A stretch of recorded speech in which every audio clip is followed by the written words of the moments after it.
ताऊ जी, हमें रेलगाड़ी ला दोगे? कहता हुआ एक 5 वर्षीय बालक बाबू रामजी दास की ओर दौड़ा। बाबू साहब ने दोनों बाहें फैलाकर कहा, हाँ बेटा, ला देंगे। उनके इतना कहते कहते बालक उनके निकट आ गया। उन्होंने बालक को गोद में उठा लिया और उसका मुख चूमकर बोले, क्या करेगा रेलगाड़ी? बालक बोला, उसमें बैठकर बलि दूल जाएंगे। हम भी जाएंगे, चुन्नी को भी ले जाएंगे, बाबूजी को नहीं ले जाएंगे। हमें रेलगाड़ी नहीं ला देते हैं। ताऊ जी, तुम ला दोगे तो तुम्हें ले जाएंगे। बाबू, और किसे ले जाएगा? बालक दम भरकर सोचा। फिर बच, और किसी को नहीं ले जाएंगे। पास ही बाबू रामजी दास की अर्धांगिनी बैठी थी। बाबू साहब ने उनकी ओर इशारा करके कहा, और अपनी ताई को नहीं ले जाएगा? बालक कुछ देर तक अपनी ताई की ओर देखता रहा। ताई जी उस समय कुछ चिढ़ी हुई सी बैठी थी। बालक को उनके मुख का भाव अच्छा न लगा। आती वो बोला, ताई जी को नहीं ले जाएंगे। ताई जी सुपारी काटती हुई बोली, अपने ताऊ जी को ही ले जा, मेरे ऊपर दया रख। ताई ने यह बात बड़ी रुखाई के साथ कही। बालक ताई के शुष्क व्यवहार को तुरंत ताड़ गया। बाबू साहब ने फिर पूछा, ताई को क्यों नहीं ले जाएगा? बालक, ताई हमें प्यार नहीं करती। बाबू, जो प्यार करें तो ले जाएगा। बालक को इसमें कुछ संदेह था। ताई के भाव देखकर उसे यह आशा नहीं थी कि वह प्यार करेंगी। इससे बालक मौन रहा। बाबू साहब ने फिर पूछा, क्यों रे, बोलता नहीं? ताई प्यार करें तो रेल पर बिठाकर ले जाएगा। बालक ने ताऊ जी को प्रसन्न करने के लिए केवल सिर हिलाकर स्वीकार कर लिया, परंतु मुख से कुछ नहीं कहा। बाबू साहब उसे अपनी अर्धांगिनी के पास ले जाकर उनसे बोले, लो, इसे प्यार कर लो तो तुम्हें ले जाएगा।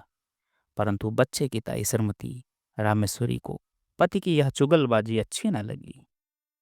वह तुनक कर बोली, तुम ही रेल पर बैठकर जाओ, मुझे नहीं जाना है। बाबू साहब ने रामेश्वरी की बात पर ध्यान नहीं दिया। बच्चे को उनकी गोद में बैठाने की चेष्टा करते हुए बोले, प्यार नहीं करोगी तो फिर रेल में नहीं बिठावेगा, क्यों रे मनोहर? मनोहर ने ताऊ की बात का उत्तर नहीं दिया। उधर ताई ने मनोहर को अपनी गोद से ढकेल दिया। मनोहर नीचे गिर पड़ा। शरीर में तो चोट नहीं लगी, पर हृदय में चोट लगी। बालक रो पड़ा। बाबू साहब ने बालक को गोद में उठा लिया, चुमकार कर पुचकार कर चुप किया। उसके बाद कुछ पैसा तथा रेलगाड़ी ला देने का वचन देकर छोड़ दिया। बालक मनोहर भयपूर्ण दृष्टि से अपनी ताई को ओर ताकता हुआ उस स्थान से चला गया। मनोहर के चले जाने पर बाबू रामजी दास रामेश्वरी से बोले, तुम्हारा यह कैसा व्यवहार है? बच्चे को धकेल दिया, जो उसे चोट लग जाती तो? रामेश्वरी मुंह मटका कर बोली, लग जाती तो अच्छा होता, क्यों मेरे खोपड़ी पर लादे देते थे? आप ही मेरे ऊपर डालते थे और आप ही अब ऐसी बातें करते हैं। बाबू साहब कुढ़कर बोले, इसी को खोपड़ी पर लादना कहते हैं? रामेश्वरी, और किसे कहते हैं? तुम्ही तो अपने आगे और किसी का दुख सुख सोचता ही नहीं। ना जाने कब किसका जी कैसा होता है। तुम्हें इन बातों की कोई परवाह ही नहीं है। अपनी चुहल से काम है। बाबू, बच्चों की प्यारी प्यारी बातें सुनकर तो चाहे जैसा जी हो प्रसन्न हो जाता है, मगर तुम्हारा हृदय ना जाने किस धातु का बना हुआ है। रामेश्वरी बोली, तुम्हारा हो जाता होगा, और होने को होता है, मगर वैसा बच्चा भी तो हो, पराये धन से भी कहीं घर भरता है। बाबू साहब कुछ देर चुप रहकर बोले, यदि अपना सगा भतीजा भी पराया धन कहा जा सकता है, तो फिर मैं नहीं समझता कि अपना धन किसे कहेंगे। रामेश्वरी कुछ उत्तेजित होकर बोली, बातें बनाना बहुत आसान है। तुम्हारा भतीजा है, तुम चाहे जो समझो, पर मुझे यह बातें अच्छी नहीं लगती। हमारे भाग ही फूटे हैं, नहीं तो यह दिन काहे को देखना पड़ता। तुम्हारा चलन तो दुनिया से निराला है। आदमी संतान के लिए ना जाने क्या क्या करते हैं, पूजा पाठ करते हैं, व्रत रखते हैं, पर तुम्हें इन बातों से क्या काम? रात दिन भाई भतीजों में मगन रहते हो। बाबू साहब के मुख पर घृणा का भाव झलक आया। उन्होंने कहा, पूजा पाठ व्रत सब ढकोसला है। जो वस्तु भाग्य में नहीं है, वह पूजा पाठ से कभी प्राप्त नहीं हो सकती। मेरा तो यह अटल विश्वास है। श्रीमती जी कुछ रुआंसे स्वर में बोली, इसी विश्वास ने सब चौपट कर रखा है। ऐसे ही विश्वास पर सब बैठ जाएं तो काम कैसे चले? सब विश्वास पर ही ना बैठे रहें, आदमी काहे को किसी बात के लिए चेष्टा करे। बाबू साहब ने सोचा, कि मूर्ख स्त्री के मुंह लगना ठीक नहीं है। अतः वह स्त्री की बात का कुछ उत्तर न देकर वहां से चले गए। बाबू रामजी दास धनी आदमी हैं, कपड़े की आढ़त का काम करते हैं, लेन देन भी है। इनसे एक छोटा भाई है, उसका नाम है कृष्णदास। दोनों भाइयों का परिवार एक में ही है। बाबू रामदास जी की आयु 35 के लगभग है और छोटे भाई कृष्णदास की आयु 21 के लगभग। रामजी दास निसंतान है। कृष्णदास के दो संतानें हैं, एक पुत्र, वही पुत्र जिससे पाठक परिचित हो चुके हैं, और एक कन्या। कन्या की आयु 2 साल है लगभग। रामजी दास अपने छोटे भाई और उनकी संतान पर बड़ा स्नेह रखते हैं, ऐसा स्नेह कि उसके प्रभाव से उन्हें अपनी संतानहीनता कभी खटकती ही नहीं। छोटे भाई की संतान को अपनी संतान समझते हैं। दोनों बच्चे भी रामदास से इतने हिले हैं कि उन्हें अपने पिता से भी अधिक समझते हैं। परंतु रामजी दास की पत्नी रामेश्वरी को अपनी संतानहीनता का बड़ा दुख है। वह दिन रात संतान ही के सोच में घुली रहती है। छोटे भाई की संतान पर पति का प्रेम उनकी आंखों में कांटे की तरह खटकता है। रात के भोजन इत्यादि से निवृत्त होकर रामजी दास सैया पर लेटे शीतल और मंद वायु का आनंद ले रहे हैं। पास ही दूसरी सैया पर रामेश्वरी हथेली पर सिर रखे किसी चिंता में डूबी हुई थी। दोनों बच्चे अभी बाबू साहब के पास से उठकर अपनी माँ के पास गए थे। बाबू साहब ने अपनी स्त्री की ओर करवट लेकर कहा, आज तुमने मनोहर को बुरी तरह ढकेला था कि मुझे अब तक उसका दुख है। कभी कभी तो तुम्हारा व्यवहार अमानुषिक हो उठता है। रामेश्वरी बोली, तुम्हें ने मुझे ऐसा बना रखा है। उस दिन उस पंडित ने कहा था कि हम दोनों के जन्म पत्र में संतान का जोग है और उपाय करने से संतान हो सकती है। उसने उपाय भी बताए थे, पर तुमने उनमें से एक भी उपाय करके ना देखा। बस तुम तो इन्हीं के दोनों में मगन हो। तुम्हारे इस बात से रात दिन मेरा कलेजा सुलगता रहता है। आदमी उपाय तो करके देखता है, फिर होना ना होना भगवान के अधीन है। बाबू साहब हंसकर बोले, तुम्हारी जैसी सीधी स्त्री भी है क्या कहूँ। तुम इन ज्योतिषियों की बात पर विश्वास करती हो जो दुनिया भर के झूठे और धूर्त हैं। झूठ बोलने ही की इनको रोटियां मिलती हैं, झूठ बोलने ही की रोटियां खाते हैं। रामेश्वरी तुनक कर बोली, तुम्हें तो सारा संसार झूठा ही दिखाई पड़ता है। ये पोथी पुराण भी सब झूठे हैं। पंडित कुछ अपनी तरफ से बनाकर थोड़े कहते हैं। शास्त्र में जो लिखा है वही वो भी कहते हैं। वह झूठा है तो वे भी झूठे हैं। अंग्रेजी क्या पढ़ी, अपने आगे किसी की गिनती नहीं। जो बातें बाप दादे के जमाने से चली आई हैं उन्हें भी झूठा बताते हैं। बाबू साहब, तुम बात तो समझती नहीं, अपनी ही ओटे जाती हो। मैं ये नहीं कह सकता कि ज्योतिष शास्त्र झूठा है, संभव है वह सच्चा हो, परंतु ज्योतिषियों में अधिकांश झूठे होते हैं। उन्हें ज्योतिषी का पूरा ज्ञान तो नहीं होता है। दो एक छोटी मोटी पुस्तकें पढ़कर ज्योतिषी बन बैठते हैं और लोगों को ठगते फिरते हैं। ऐसी दशा में उनकी बातों पर कैसे विश्वास किया जा सकता है। रामेश्वरी हूँ, सब झूठे ही हैं। तुम ही एक बड़े सच्चे हो। अच्छा, एक बात पूछती हूँ, भला तुम्हारे जी में संतान का सुख देखने की इच्छा क्या कभी नहीं होती है। इस पर रामेश्वरी ने बापू साहब के हृदय का कोमल स्थान पकड़ा। वह कुछ देर चुप रहे, तत्पश्चात एक लंबी सांस लेकर बोले, भला ऐसा कौन मनुष्य होगा जिसके हृदय में संतान का मुख देखने की इच्छा न हो, परंतु क्या किया जाए। जब नहीं है और न होने की कोई आशा है, तब उसके लिए व्यर्थ चिंता करने से क्या लाभ है। इसके सिवा जो बात अपनी संतान से होती है वही भाई की संतान से भी हो रही है। जितना स्नेह अपने पर होता है उतना ही इन पर भी है। जो आनंद उनकी बाल क्रीड़ा से आता है वह इनकी क्रीड़ा से भी आ रहा है। फिर नहीं समझता है कि चिंता क्यों की जाए। रामेश्वरी कुढ़कर बोली, तुम्हारी समझ को मैं क्या कहूँ, इसी से तो रात दिन जला करती हूँ। भला तो यह बताओ कि तुम्हारे पीछे क्या इन्हीं से तुम्हारा नाम चलेगा। बाबू साहब हंसकर बोले, अरे तुम भी कहाँ की क्षुद्र बातें लाई। नाम संतान से नहीं चलता, नाम अपनी सुकृति से चलता है। तुलसीदास को देश का बच्चा बच्चा जानता है।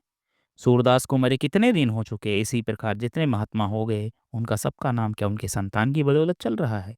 सच पूछो तो संतान से जितनी नाम चलने की आशा रहती है उतनी ही नाम डूब जाने की संभावना रहती है। परंतु सुकीर्ति एक ऐसी वस्तु है जिसके बढ़ने के सिवा घटने की आशंका रहती ही नहीं है। हमारे शहर में राय गिरधारी लाल कितने नामी थे।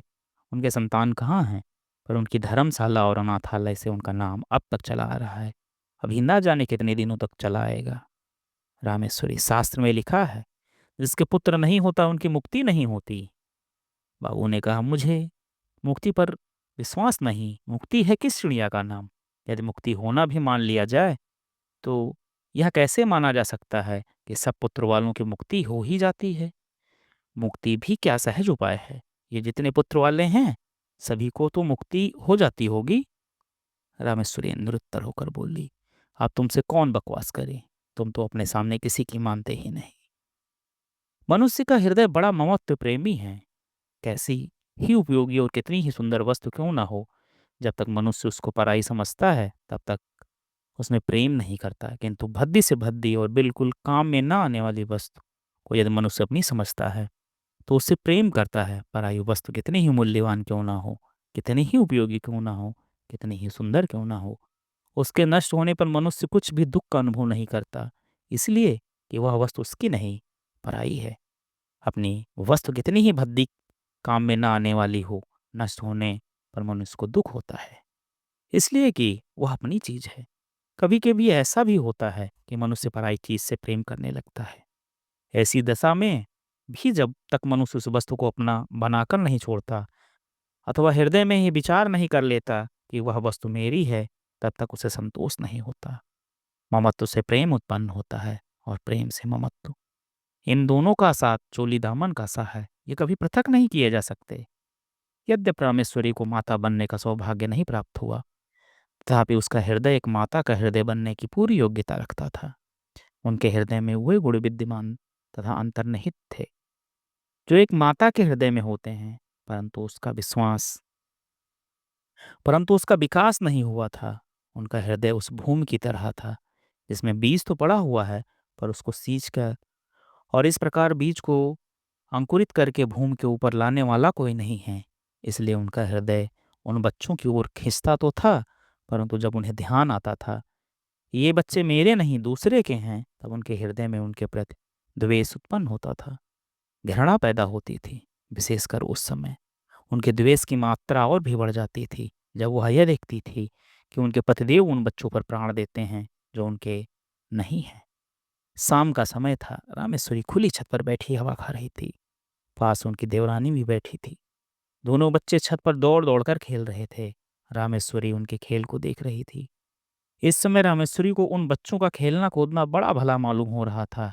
हवा में उड़ते हुए उनके बाल, कमल की तरह खिले उनके नन्हे नन्हे मुख, उनकी प्यारी प्यारी तोतली बातें, उनका चिल्लाना, भागना, लौट जाना आदि क्रीड़ाएं उसके हृदय आदि क्रीड़ाएं उसके हृदय को शीतल कर रही थी। सहसा मनोहर अपनी बहन को मारने दौड़ा। वह खिलखिलाती हुई दौड़कर रामेश्वरी की गोद में जा गिरी। उसके पीछे पीछे मनोहर भी दौड़ता हुआ आया और वो भी उन्हीं की गोद में जा गिरा। रामेश्वरी उस समय सारा द्वेष भूल गई। उन्होंने दोनों बच्चों को उसी प्रकार हृदय से लगा लिया जिस प्रकार वो मनुष्य लगाता है जो कि बच्चों के लिए तरस रहा हो। उन्होंने बड़ी सातृष्णता से दोनों को प्यार किया। उस समय यदि कोई अपरिचित मनुष्य उन्हें देखता तो उन्हें यह विश्वास होता कि रामेश्वरी उन बच्चों की माता है। दोनों बच्चे बड़ी देर तक उनकी गोद में खेलते रहे। सहसा उसी समय किसी के आने की आहट पाकर बच्चों की माता वहां से उठकर चली गई। मनोहर, ले रेलगाड़ी, कहते हुए बाबू रामजी दास छत पर आए। उनका स्वर सुनते ही दोनों बच्चे रामेश्वरी की गोद से तड़प कर निकल भागे। रामजी दास ने पहले दोनों को खूब प्यार किया, फिर बैठकर रेलगाड़ी दिखाने लगे। इधर रामेश्वरी की नींद टूटी। पति को बच्चों में मगन होते देखकर उनकी भवें तन गई। बच्चों के प्रति हृदय में फिर वही घृणा और द्वेष भाव जाग उठा। बच्चों को रेलगाड़ी देकर बापू साहब रामेश्वरी के पास आए और मुस्कुराकर बोले, आज तो तुम बच्चों को बड़ा प्यार कर रही थी। इससे मालूम होता है कि तुम्हारे हृदय में भी उनके प्रति कुछ प्रेम अवश्य है। रामेश्वरी को पति की यह बात बहुत बुरी लगी। उन्हें अपनी कमजोरी पर बड़ा दुख हुआ। केवल दुख ही नहीं हुआ, अपने ऊपर क्रोध भी आया। वह दुख और क्रोध पति के उक्त वाक्य से और भी बढ़ गया। उनकी कमजोरी पति पर प्रकट हो गई। यह बात उनके लिए असह्य हो उठी। रामजी दास बोले, इसीलिए मैं कहता हूँ कि अपनी संतान के लिए सोच करना वृथा है। यदि तुम इनसे प्रेम करने लगो तो तुम्हें ये ही अपनी संतान प्रतीत होने लगेंगे। मुझे इस बात से प्रसन्नता है कि तुम इनसे स्नेह करना सीख रही हो। यह बात बाबू साहब ने नितांत हृदय से कही थी। परंतु रामेश्वरी को इसमें व्यंग्य की तीक्ष्ण गंध मालूम हुई। उन्होंने कुढ़कर मन में कहा, इन्हीं मौत भी नहीं आती, मर जाएं पाप कटे। आठों पहर आंखों के सामने रहने से प्यार को जी ललचा ही उठता है। इनके मारे कलेजा और भी जला करता है। बाबू साहब ने पत्नी को मौन देखकर कहा, अब झेपने से क्या लाभ?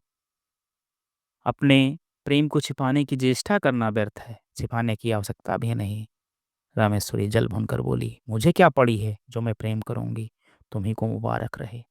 निगोड़े आप ही आके घुसते हैं। एक घर में रहने में कभी कभी हंसना बोलना पड़ता ही है। अभी परसों जरा यूं ही धकेल दिया, उस पर तुमने सैकड़ों बात सुनाई। संकट में प्राण है, ना यूं चैन ना वो चैन। बाबू साहब को पत्नी के वाक्य सुनकर बड़ा क्रोध आया।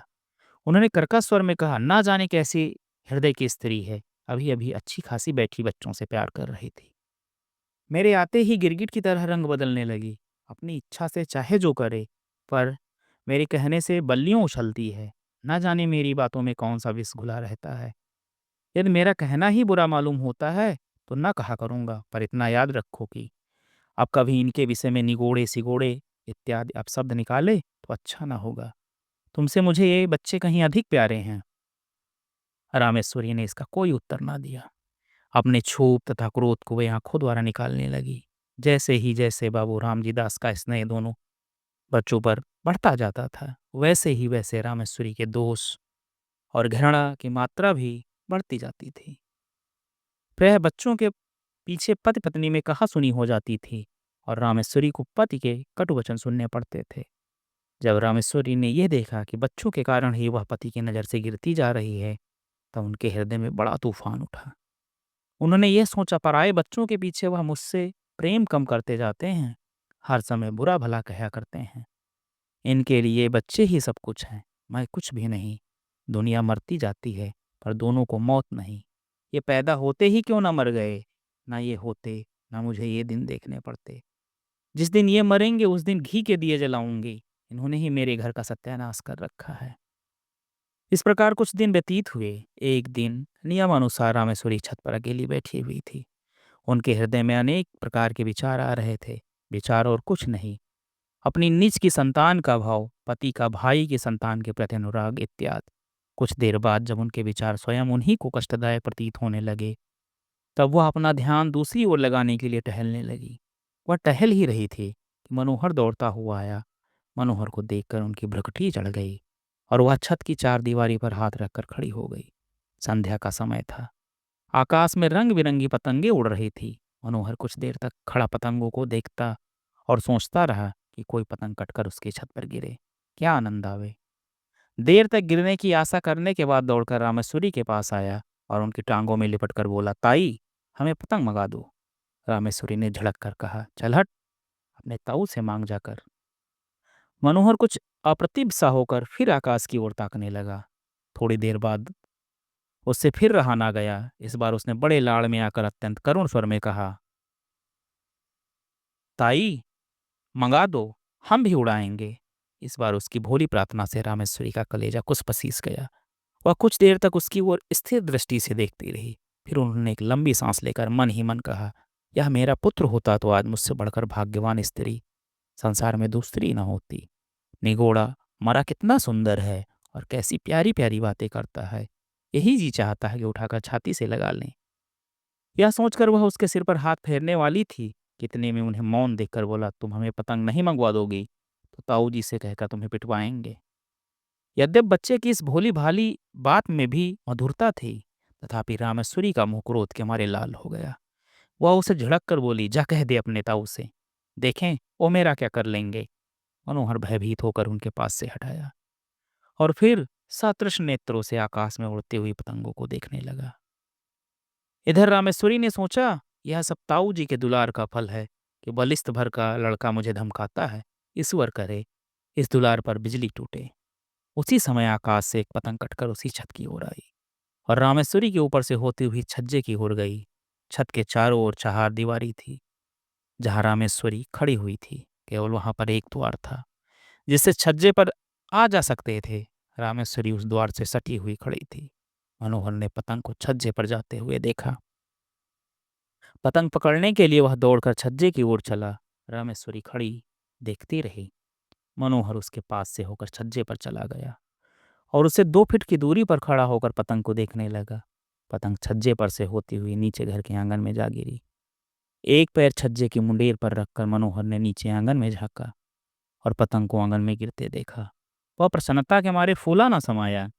वह नीचे जाने के लिए शीघ्रता से घूमा, परंतु घूमते समय मुंडेर पर से उसका पैर फिसल गया। वह नीचे की ओर चला। नीचे जाते जाते उसके दोनों हाथों में मुंडेर आ गई। वह उसे पकड़कर लटक गया और रामेश्वरी की ओर देखकर चिल्लाया, ताई। रामेश्वरी ने धड़कते हुए हृदय से इस घटना को देखा। उनके मन में आया कि अच्छा है, मरने दो, सदा का पाप कट जाएगा। यही सोचकर वह एक क्षण रुकी। इधर मनोहर के हाथ मुंडेर पर से फिसलने लगे। वह अत्यंत भय तथा करुण नेत्रों से रामेश्वरी की ओर देखकर चिल्लाया, अरे ताई। रामेश्वरी की आंखें मनोहर की आंखों से जा मिली। मनोहर की वह करुण दृष्टि देखकर रामेश्वरी का कलेजा मुंह में आ गया। उन्होंने व्याकुल होकर मनोहर को पकड़ने के लिए अपना हाथ बढ़ाया। उनका हाथ मनोहर के हाथ तक पहुंचा ही था कि मनोहर के हाथ से मुंडेर छूट गई। वह नीचे आ गिरा। रामेश्वरी चीख मारकर छज्जे पर गिर पड़ी। रामेश्वरी 1 सप्ताह तक बुखार से बेहोश पड़ी रही। कभी कभी जोर जोर से चिल्ला उठती और कहती, देखो देखो, वो गिरा जा रहा है, उसे बचाओ, दौड़ो, मेरे मनोहर को बचा लो। कभी वह कहती, बेटा मनोहर, मैंने तुझे नहीं बचाया। हाँ हाँ, मैं चाहती तो बचा सकती, देर कर दी। इसी प्रकार के प्रलाप वह किया करती। मनोहर की टांग उखड़ गई थी। टांग बिठा दी गई। वह क्रमशः फिर अपनी असली हालत पर आने लगा।